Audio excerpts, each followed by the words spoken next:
Halo, selamat datang di channel Pasirpedia. Kali ini saya akan membahas review Mokapos. Dan Mokapos juga sebenarnya kampret, salah siri. Ini direkam. Oke, selanjutnya itu si kampret nih. Tapi nggak apa-apa sih, biar saya mau ceria gitu ya. Senang apa bagus.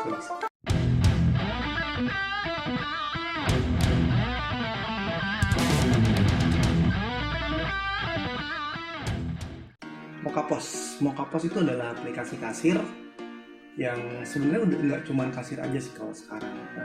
Dia fiturnya udah lumayan lengkap. Di situ ada dashboard dan lain-lain. Oke, kita ulas sedikit dulu.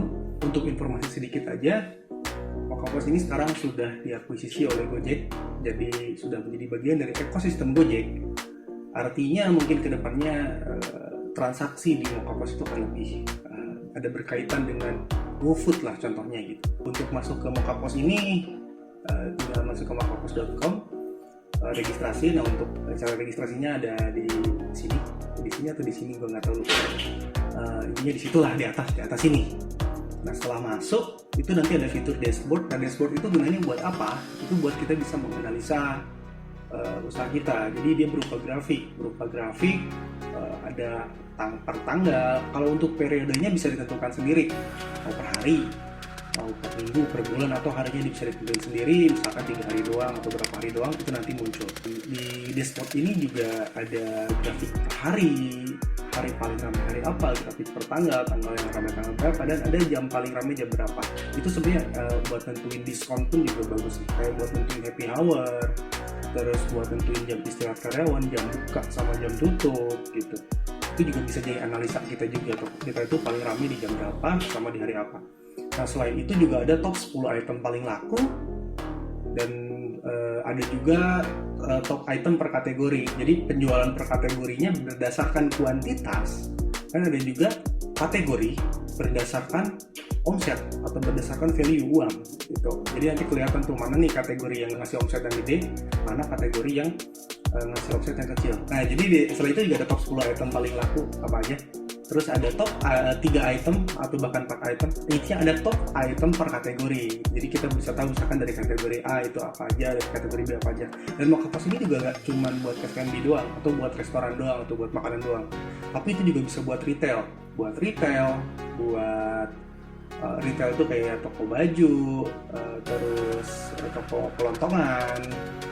Banyak lah, warung-warung ada warung yang pakai Mokapos. Nah, selain untuk retail juga untuk service, barbershop contohnya tuh, barbershop bisa. Terus car wash juga bisa, car wash, bengkel, salon pun ada yang pakai.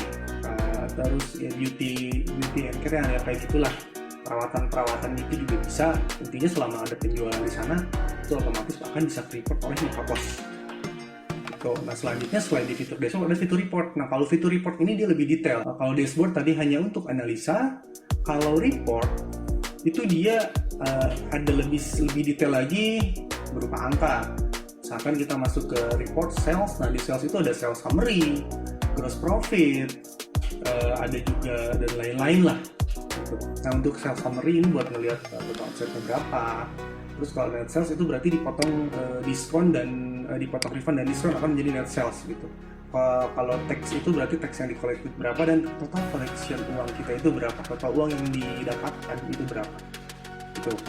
Nah, untuk gross profit sendiri adalah secara umum dari penjualan itu dipotong dengan harga modal, jadi gross profit gitu. Nah, selanjutnya itu ada juga yang namanya itu payment method.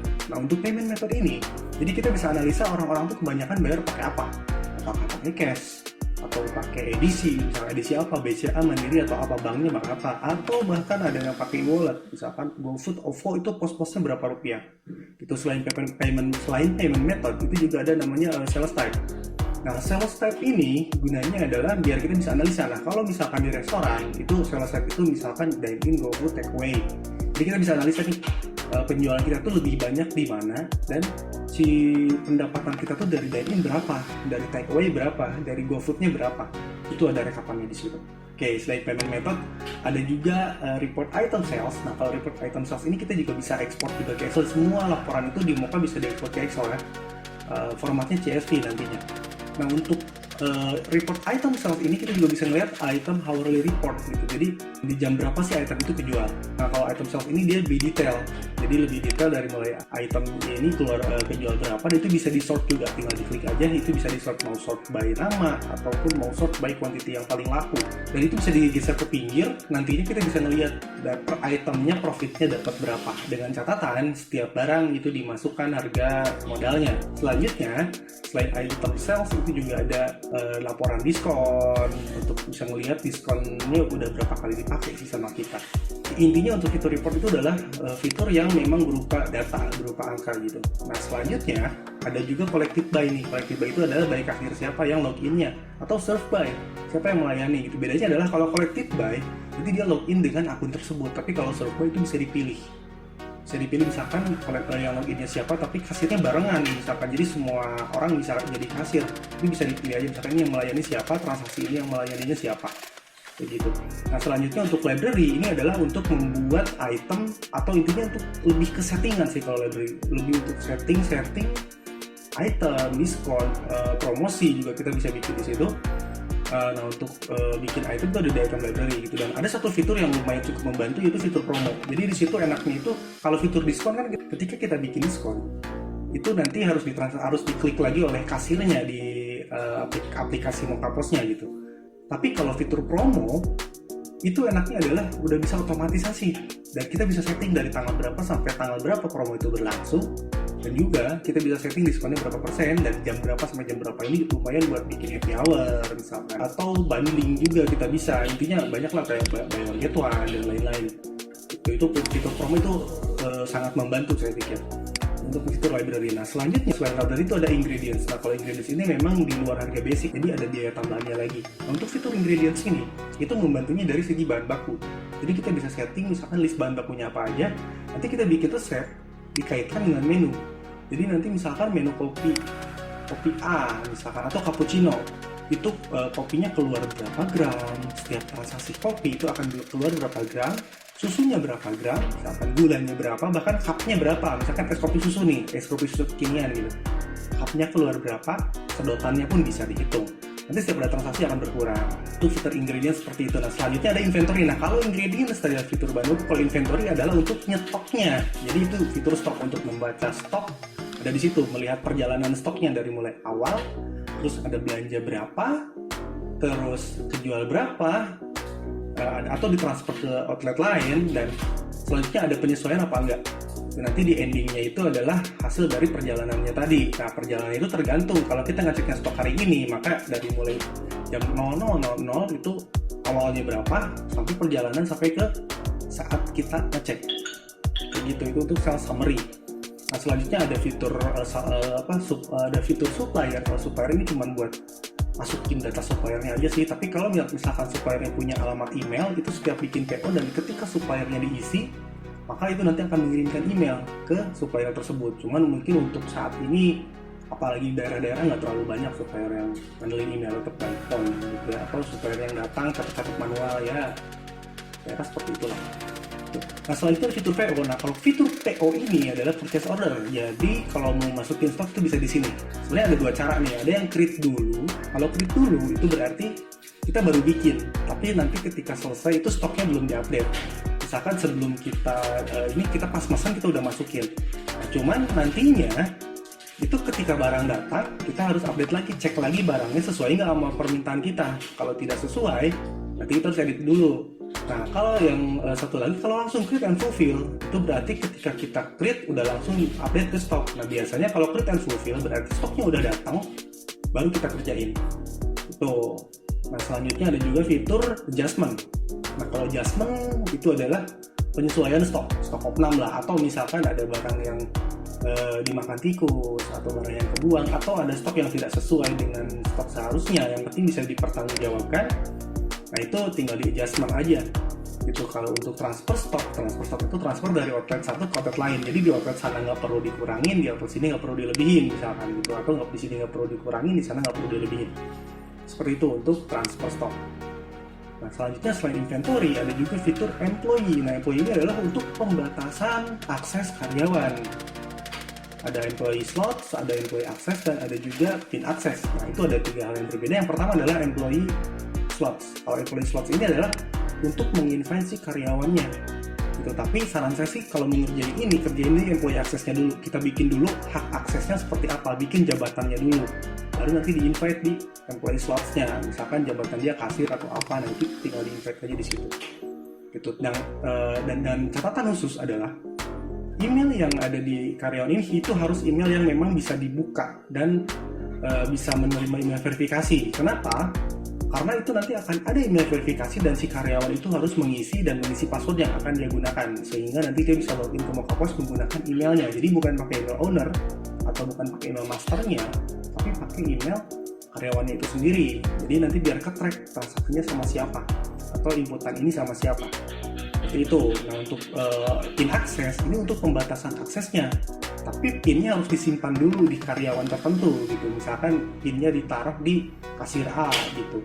Nanti si pin aksesnya diatur sehingga ketika ada sesuatu yang memerlukan supervisi khusus, itu nanti ada pin yang muncul. Contohnya misalkan isu refund atau meng-cancel orderan, itu bisa juga dipakai pin supaya hasil nggak bisa seenaknya untuk meng-cancel orderan.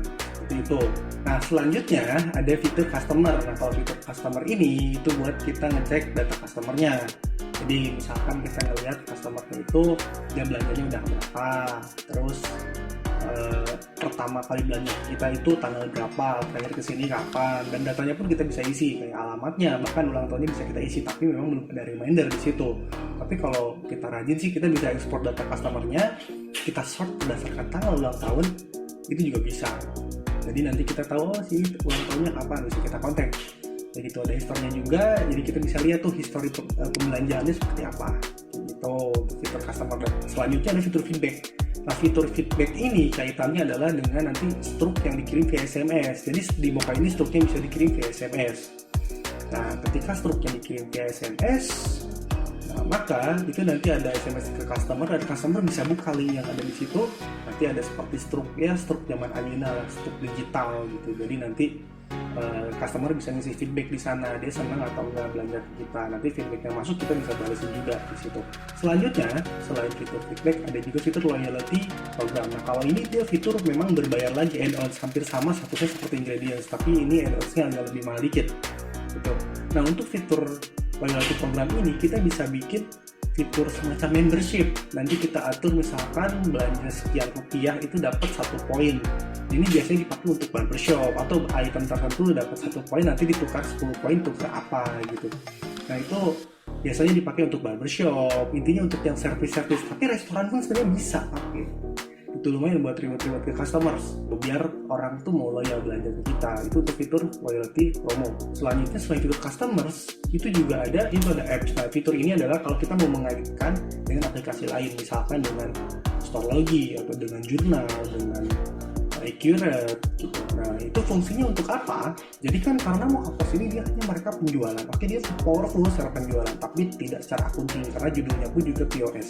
Artinya ketika kita butuh laporan yang lebih lengkap, itu kita harus menggunakan aplikasi lain, tapi dia bisa disinkronisasi dari Moka misalkan ke Accurate atau ke jurnal, itu bisa, tapi narik datanya itu satu arah. Jadi dari jurnal narik data dari Moka, atau Accurate narik data dari Moka.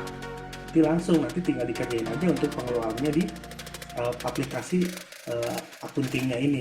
Dan kedepannya ada kemungkinan GoFood pun juga akan, atau GoResto ya, GoFood atau GoResto lah itu akan terkoneksi juga ke Moka, karena ya seperti kita tahu Moka sudah diakuisisi oleh Gojek. Masa iya gitu kan, jadi gitu. Dan intinya Moka itu akan menjadi lebih powerful sih. Moka itu sebenarnya bisa dibilang bukan cuma POS, tapi dia itu platform. Artinya ya apa yang kamu perlukan itu ada di sana gitu. Akuntansi tinggal di sana. Terus kalau misalkan kita mau mengembangkan usaha dan perlu modal, itu ada Moka Capital. Nah, Moka Capital ini juga lumayan powerful tuh. Mokapos kan biayanya per tahun ya.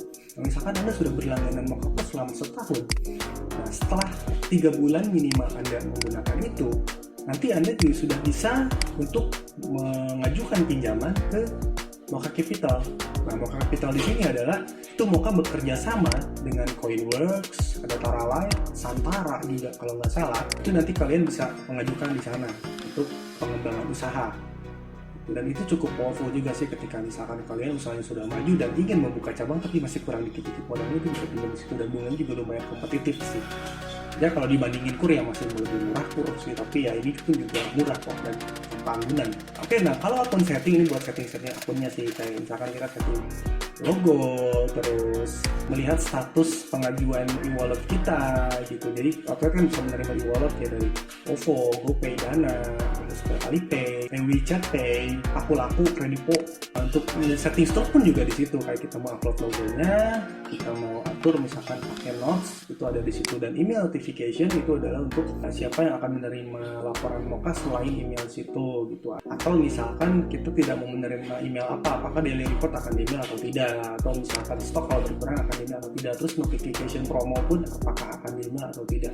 Itu nah kalau check out di sini itu salah satunya adalah teksnya di on kan atau tidak, terus gratuity di on kan atau tidak. Nah, perbedaan teks dan gratuity adalah kalau teks itu kan pajak, kalau gratuity itu misalkan ada service tambahan gitu, itu di situ ada. Iya, selanjutnya itu ada fitur enable rounding. Nah kalau rounding ini adalah pembulatan, jadi kan misalkan kita kalau ngasih diskon harganya keriting tuh, misalkan 291.125 gitu kan, itu keriting ya harganya. Nah, bisa dibulatkan tuh, misalkan dibulatkan ke atas atau dibulatkan ke bawah gitu, itu bisa disetting di sini di rounding. Nah ada juga yang fitur terbarunya itu adalah stok limit, stok apa gitu ya. Ya fitur terbarunya itu adalah yang tentang stok. Jadi kalau misalkan stoknya habis, itu masih bisa transaksi atau enggak. Itu jadi nanti bisa disetting, atau apakah hanya notifikasi atau tidak. Ada allow override. Nah kalau allow override-nya di on kan, itu berarti hanya berupa notifikasi. Tapi kalau misalkan allow override-nya di off kan, itu nanti benar-benar tidak bisa mentransaksikan kalau barangnya memang di Mocha-nya statusnya nol, meskipun fisiknya ada. Berarti ada tanda tanya tuh apakah memang stoknya belum diupdate atau tidak. Itu untuk fitur checkout. Nah selanjutnya ada track server. Nah track server ini gunanya apa? Nanti setelah transaksi akan muncul siapa yang service ini atau yang mentransaksikan ini. Nah itu untuk back office-nya. Kalau untuk transaksinya sih ya gitu-gitu aja ya, transaksi mah tinggal klik-klik aja. Cuma memang untuk Mocha POS ini lebih enak, itu lebih ringan, lebih nyaman digunakan sih, lebih simpel juga. Di Mocha POS ini ada settingan di mana dengan tipe penjualan yang berbeda itu harganya bisa dibedain. Contohnya misalkan dine-in harganya 10.000, kalau takeaway harganya 11.000, GoFood misalkan harganya jadi 13.000. Nah itu bisa kita setting sendiri langsung di Mocha POS, jadi udah otomatis. Kalau POS lain biasanya kan misalkan satu menu itu kalau misalkan harga beda harus bikin menu kedua, menu ketiga, jadi terlalu banyak menu. Kalau ini bisa dibikin satu menu, ada beberapa harga, ada multi harga lah, itu multiple price. Mocha POS memang di antara POS yang lain yang ya itunya POS yang bentuknya hampir sama lah seperti itu, sejenis, harganya paling mahal tapi paling powerful. Nah, harga mawa rupa lah gitu. Dan ya siapa tidak kenal Gojek gitu. Sekarang Mocha sudah diakuisisi oleh Gojek dan itu akan sangat lebih powerful lagi.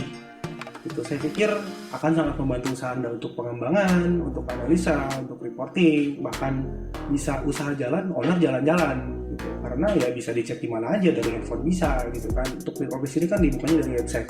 Artinya dari handphone bisa, dari tablet bisa, dari laptop juga bisa. Ya, gambarannya seperti itulah Mocha POS. Pertanyaannya kenapa saya hafal banget Mocha POS? Karena saya karyawan Mocha. Saya salah satu senior sales di Mocha POS. Kurang lebih udah 3 tahun lagi Mocha POS sejak video ini dibuat. Hampir 3 tahun. Kenapa saya bilang powerful? Karena memang itu akan sangat membantu. Saya tidak akan secara gamblang membandingkan dengan POS lain, karena ya pasti teman-teman akan menilai bahwa itu adalah subjektivitas saya sebagai karyawan Mocha. Tapi di sini karena saya udah 3 tahun paham banget Mocha itu manfaatnya apa. Kalau pertanyaannya adalah Mocha POS sering error atau enggak sih? Kalau aplikasi yang namanya bikinan manusia pasti ada, cuman seberapa sering. Dan kalau Mocha itu bisa dibilang jarang. Saya berani menjamin kalau Mocha POS itu paling jarang ada error di antara POS lain. Makanya kalau lagi update server gimana? Jarang kok, paling sebulan sekali juga enggak. Itu pun dilakukan di jam 12 sampai jam 3, kecuali usaha Anda klub malam. Ya agak susah, atau ya yang malam-malam lah gitu, apaan gitu. Agak susah. Tapi kalau di kota kecil yang buka sampai malam-malam jarang ya. Ada sih customer saya satu kafe di Tasik, mau sok buka sampai malam. Intinya itulah, jadi memang saya adalah sales moka. Di wajar saya ngebahas yang moka. Awalnya juga tadinya saya akan membahas yang lain, tapi saya pikir nggak fair lah ya gitu. Jadi akhirnya saya membahas moka aja lah udah gitu. Untuk jualan juga lah nggak apa-apa di sini di YouTube gitu kan. Anggap ini teh update di Facebook gitu atau di IG.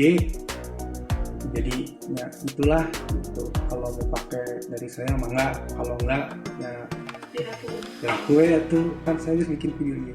Jadi kalau mau berlangganan mau via saya boleh kontak aja gitu. Oh ujungnya apa jangan Boleh ya itu. entah cuma itu deh tapi untuk ujung Indonesia ada Cerita naon lah, nah kayak mau belak belakan we.